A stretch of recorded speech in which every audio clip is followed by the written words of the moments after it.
Trying to wrap this hunt up. I gotta make a run. Gotta get to work. So, seen 2 deer this morning. 1 deer twice. I called the buck in twice, but 1 blow this morning. 1 that walked up, I could not make out what it was. It stopped in the thick stuff and it just vanished.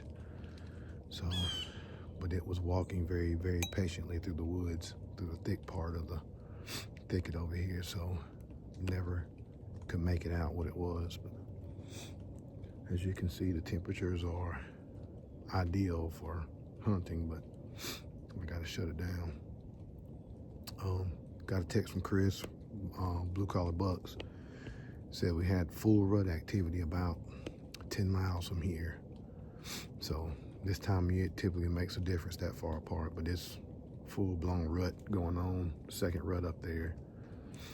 So right on the North Carolina line. So, but did call in the small buck, young buck, which you'll see in the video, but should have already seen it by now. But I'm gonna close out this and pack it up and see if we can't get out of here. Appreciate y'all joining. Y'all stay tuned, like, subscribe, and share.